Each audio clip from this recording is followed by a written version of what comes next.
সমস্ত কিছু যাতে আমরা কাজ করতে পারি এবং তারা বাঞ্ছারামপুরে বিনিয়োগ করতে পারবেন আমাদের মধ্য দিয়ে আমাদের এই বাঞ্ছারামপুরের সেই ফ্যাসিবাদ বিরোধী লড়াইয়ে যারা শহীদ হয়েছেন, যারা জুলাই আগস্ট অভ্যুত্থানে শাহাদাত বরণ করেছেন, যারা আহত হয়েছেন, যাদের রক্তের উপর দাঁড়িয়ে আজকে বাংলাদেশ একটা নতুন যাত্রা শুরু করেছে, তাদের সকলকে এই বাঞ্ছারামপুরেও ছাত্রদল নেতা নয়ন এবং জুলাই আগস্ট অভ্যুত্থানে বাঞ্ছারামপুরের তরুণ ইসমাইল, ইমরান, আশিক, তুহিন এরা সবাই জীবন দিয়েছে, আমাদেরকে রক্তের ঋণে আবদ্ধ করেছে।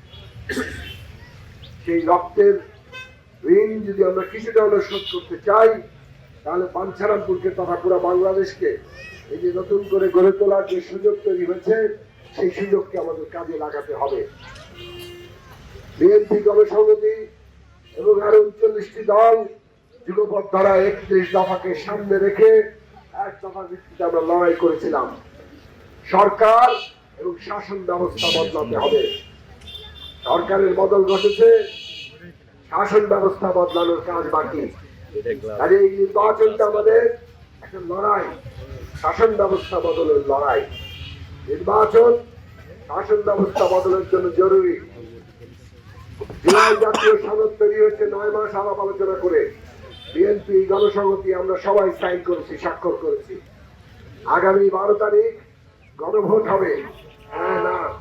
জুলাই জাতীয় সনদে সবাই হ্যাঁ ভোট দেবেন, কারণ আমাদের রক্তের যে দলিল সেইটা হচ্ছে জুলাই জাতীয় সনদ।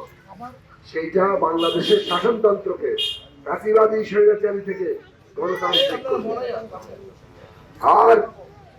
আর কি করবে? এই যে জুলাই জাতীয় সনদ, এর ভিত্তিতে আগামী সংসদকে মৌলিক সংস্কার করার ক্ষমতা দেবেন আপনারা। এই জন্য আগামী সংসদ নির্বাচন হচ্ছে জাতীয় সংসদ নির্বাচন ও সংবিধান সংস্কার পরিষদের নির্বাচন। 6 মাস এটা সংবিধান সংস্কার পরিষদ হিসেবে কাজ করবে, আর 5 বছর জাতীয় সংসদ হিসেবে কাজ করবে। 6 মাসে সংবিধান সংস্কার করে আমরা বাংলাদেশকে পুনর্গঠন করার কাজ করবো, তার বাস্তবায়ন করব। এই যে সংবিধান সংস্কার, সেটা দিয়েই সব সমস্যার সমাধান হবে না। দেশের মানুষের রুটি রুজি, জীবন যাপন, তার মধ্যে পরিবর্তন আনতে হবে। অর্থনীতি, সংস্কৃতি, সমাজ, তার মধ্যে বদল আনতে হবে। 31 দফায় সেখানেও প্রোগ্রাম আছে। শিক্ষা, স্বাস্থ্য, বাসস্থান, কর্মসংস্থান, তরুণদের জন্য, শিশুদের জন্য, বয়স্কদের জন্য আমরা কিভাবে মানুষের জীবনের উন্নতি ঘটাতে পারি, মানুষের যে বিভক্তি, বিভাজন, সেটা কিভাবে কমাতে পারি, ঐক্যবদ্ধ করতে পারি। খালি ফ্যাসিবাদের পতন কিংবা সরকার পতন ঘটিয়ে আমরা থেমে যেতে পারতাম, কিন্তু সেটা কি ঠিক হতো? আমরা সেই ধারাবাহিকতায় এই নির্বাচনের পরে সরকার এবং দেশের পরিবর্তনের কাজগুলো একসাথে করতে চাই। সেই কারণেই আমরা যুগপৎ ভাবে যুগপৎ ধারায় নির্বাচন করছি, জোটগতভাবে করছি।